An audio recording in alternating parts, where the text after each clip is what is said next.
저희 회사는 거시경제라든지 주식시장 전망을 사실 잘하는 하우스는 아닙니다.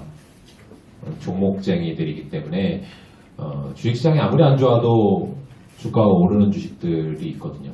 그래서 2배가 오르는 주식들은 1년에 4, 50개씩은 나옵니다. 2,000개 종목 중에. 그 중에 한두 개만 잘 찾아도 저희 같은 수익률을 낼 수 있다 이렇게 생각하고 있고, 다만 주식시장 전망을 제가 하는 이유는 뭐냐면 한 1년 반에서 2년에 한 번씩 하거든요. 그렇게 하면 맞출 확률이 좀 올라가는 것 같아요. 일반적으로 주식시장에서는 일 단위로 분석 보고서를 냅니다. 오늘은 이래서 코스피가 올랐고 지난주엔 이랬으며 다음 주에 코스닥은 이럴 것이다. 그런데 예측을 많이 하면 많이 할수록 확률이 떨어지게 되거든요.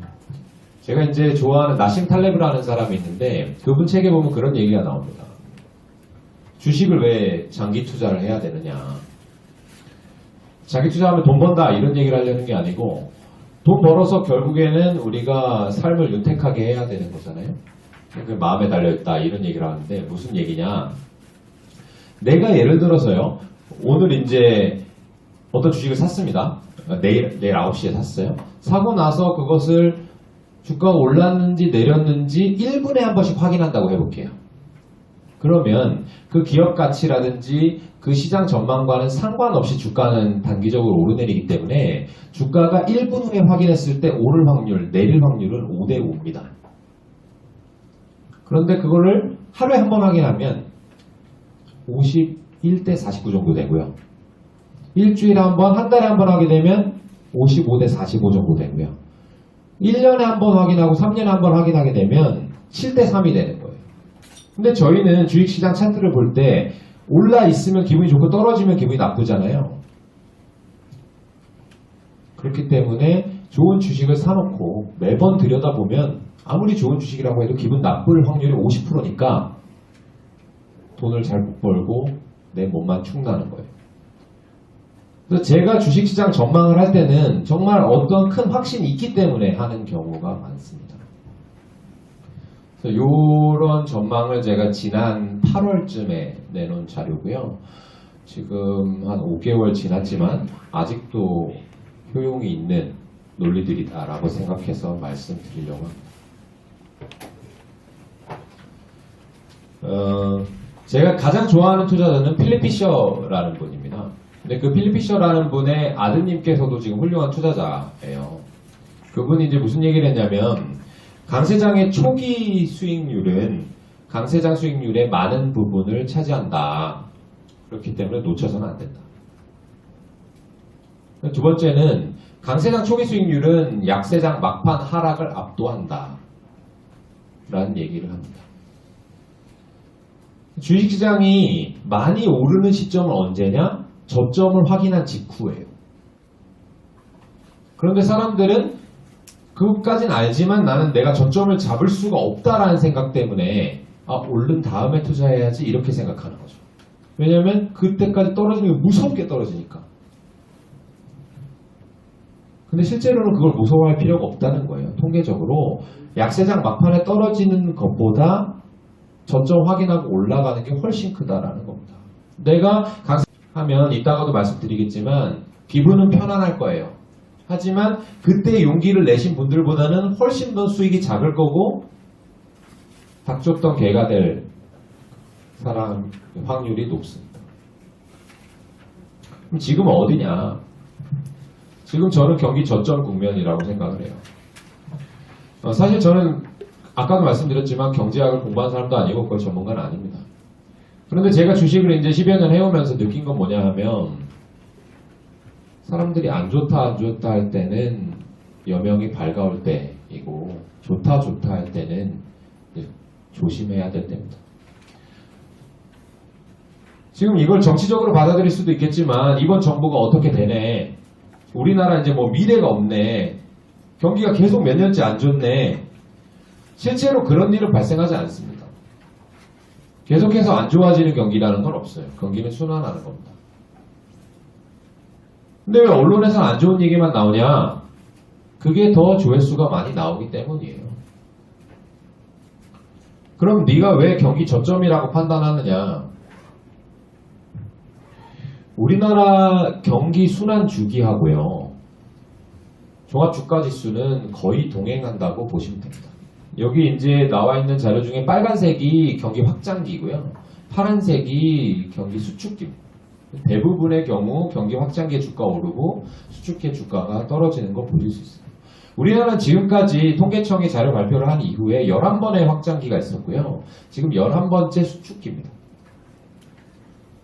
11번의 사이클이 돌았다는 거예요. 여러분들 정말 안 좋다고 생각하시겠지만 이때 경기가 상당히 좋았었고요. 3년간요. 이때도 2년간 상당히 좋았습니다. 기억 안 나시죠? 좋을 때는 기억이 안 납니다. 근데 지금 상당히 많이 떨어지고 경기가 안 좋다 얘기가 나오지만 돌아갈 거예요. 저는 왜 그렇게 생각하느냐. 첫 번째는 이 경기 순환주기별 종합주가지수 수익률인데 여기 보시면 평균적으로 우리나라가 경기 수축기에 주가가 얼마나 빠졌냐 하면 4% 정도밖에 안 빠졌어요. 토탈로 보면요. 그 한 번 주기 2, 3년 동안에. 그렇게 많이 빠지지 않습니다. 왜냐하면 경제가 계속 성장해 왔기 때문이에요. 그렇기 때문에 경기 수축기에 투자를 하는 걸 일단 두려워할 필요가 없습니다. 근데 지금은 얼마나 빠졌냐? 14%가 빠졌어요. 평균보다 훨씬 많이 빠져 있어요. 더 걱정할 필요가 없겠죠. 두 번째 이제 오른쪽인데 기간을 보시면 평균적으로 우리나라 수축기가 어느 정도 지속되느냐? 15개월에서 16개월 사이 정도 지속이 됩니다. 근데 지금은 2년 이상 수축기가 지속되고 있어요. 그래서 너무 힘들다라고 생각하시는 거지만 길면 길수록 다음 확장기는 더 길게 오길 마련입니다.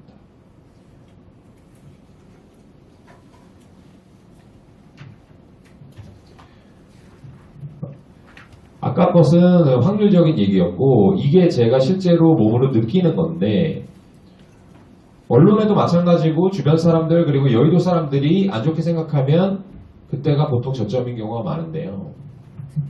이게 뭐냐 하면 우리나라 증권사의 애널리스트 분들께서 종합주가지수에 상장되어 있는 기업들의 이익이 향후 1년간 어떻게 움직일지를 매번 추정하고 계시거든요. 근데 잘 맞지는 않습니다. 왜냐하면 계속 추정하셔야 되니까 어려워요, 그거는. 근데 이게 이제 작년의 얘기입니다. 작년 말에 어떻게 얘기를 했느냐. 그러니까 재작년 말부터 작년 상반기까지 어떻게 얘기를 했느냐. 1년간 내년에 2019년에 우리나라 이익이 마이너스 30% 난대요. 그러니까 주가가 많이 빠진 겁니다. 2018년 하반기, 2019년 상반기 계속해서 주가가 안 좋았던 거예요. 근데 실제로 그러면 우리나라 기업 이익이 결국 여러분들 지갑 월급인데요. 월급이 전년 대비 마이너스 30% 났습니까? 그렇지 않아요. 그런 일은 언제만 발생하냐면 딱 2번 발생했습니다. 우리나라. 여러분들 잘 아시는 외환위기 IMF 때 하고요. 그 다음에 리만 브라더스 사태. 딱 2번밖에 없었습니다. 우리나라 경제 전반적으로요. 그러면 2019년이 또는 2020년이 또 금융위기가 오는 거 아니야? 하는 얘기밖에 할 수 없어요. 금융위기면 이렇게 30% 빠질 수 있으니까. 그런데 금융위기는 저는 2018년에 다 끝났다고 생각하는 사람이에요. 전 세계적으로 미국을 제외한 글로벌 경기가 2018년까지 2019년 상반기까지 계속해서 안 좋았습니다. 근데 제가 이렇게 말씀을 드리면은 야 무슨 2018년, 2019년이 금융위기냐 별일 없었는데 그렇지 않습니다. 여기 보시면 우리나라랑 중국은 별 문제 없는 것처럼 보이죠. 한 10% 20%밖에 안 빠졌으니까요. 터키, 아르헨티나, 베네수엘라 보세요. 그 나라가 거의 경제적으로 파산에 이르렀습니다. 이걸 금융위기라고 칭하지 않으면 무엇을 금융위기라고 칭하냐. 근데 또 이 얘기하면 이렇게 질문하세요. 야 미국, 유럽, 뭐 이런 중국 이런 나라가 금융위기가 와야지 금융위기지. 무슨 터키, 베네수엘라 이런 나라 가지고 금융위기라 그래. 근데 그렇지 않아요. 여러분들 잊으셨겠지만 가장 가까웠던 금융위기는 피그스라고 남유럽 재정위기 때거든요. 근 10년 지났습니다. 이때요. 미국하고 홍콩은 주가가 올랐어요. 딱 유럽만 빠진 금융위기였습니다. 금방금방 까먹으시지만 실제로는 일부 지역에 국한돼서 금융위기가 오기도 한다라는 거고 저는 그게 2018년에 왔다라고 생각하는 사람이에요. 금융위기가 오고 나면 어떻게 되냐면 살아남은 국가들, 살아남은 기업들은 상당한 성장을 부과하게 됩니다. 하지만 그걸 왜 확인하지 못하느냐? 부도나고 어려워지는 국가들의 평균을 잡아먹기 때문이에요. 살아남은 회사들은 주가가 많이 오르게 되고 그것들은 2, 3년 후에 통계 자료에 잡히게 됩니다. 통계청은 이제 뒤늦게 얘기를 하게 되거든요. 그래서 제가 아까 말씀드린 이거로 돌아가면 이 경기순환 주기에서 저점이 다가왔고 다시 확장기로 돌아서면서 우리나라 주가가 좋을 것이다 라고 하는 게 제 소결론입니다.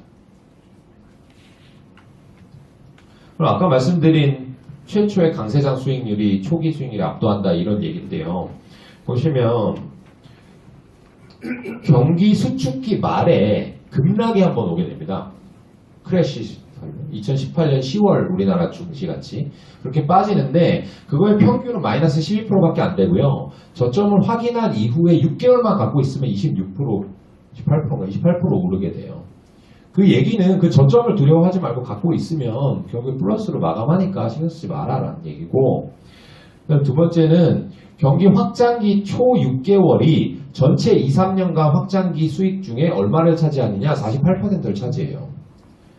그러니까 앞으로 만약에 저점이 작년에 지나갔다 하더라도 2년간에는 확장기가 지속될 텐데 그래도 2년 동안 20% 버시겠어요? 6개월 동안 20% 버시겠어요? 하면 후자잖아요.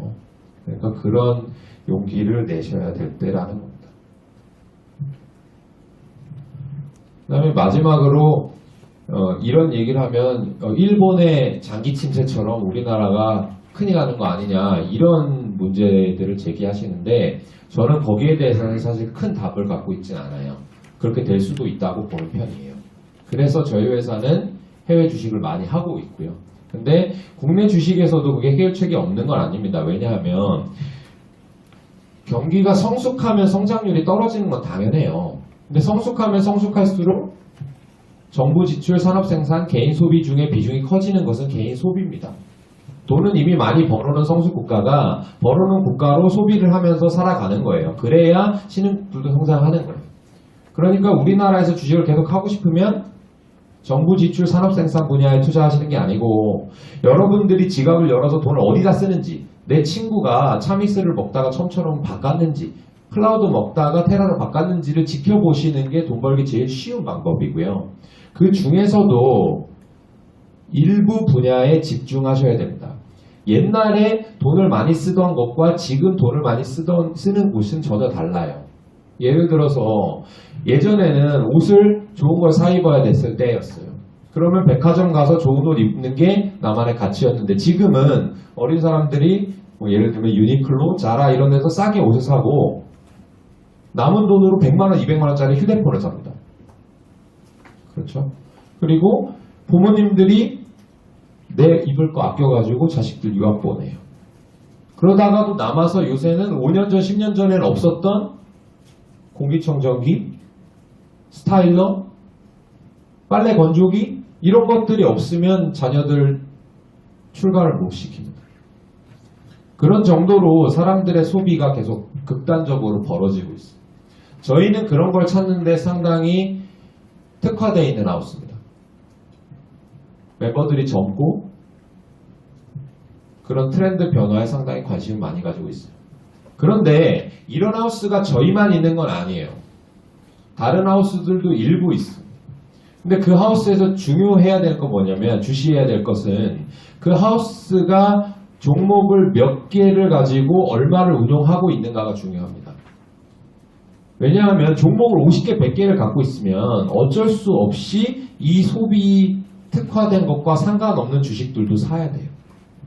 그리고 그 50개, 100개 회사의 트렌드를 잘 분석한다는 게 불가능합니다. 또한 그런 머리를 갖고 있는 운용력이 있다 하더라도 수다코가 5조, 10조가 돼버리면 어쩔 수 없이 삼성전자, 현대차, 포스코를 사지 않고는 고객자산 포트폴리오를 뿌릴 수가 없어요. 근데 저희 회사는 물론 부끄럽지만 수탁고가 그렇게 크지 않기 때문에 저렇게 소비자들이 지갑을 열어서 성장할 수 있는 분야에 매우 집중해서 투자할 수 있습니다. 그렇기 때문에 맵플러스 앱에서도 마찬가지고 다른 어떤 회사 펀드랑 비교하셔도 엄청난 수익률 차이를 보이고 있는 거고, 이것은 저희가 수탁고가 수천억 될 때까지는 지속될 거라고 보고요. 그때는 어떻게 되냐? 그때는 저희는 이미 해외 투자를 활발하게 하고 있기 때문에 해외 투자로 수익을 계속 낼 생각입니다.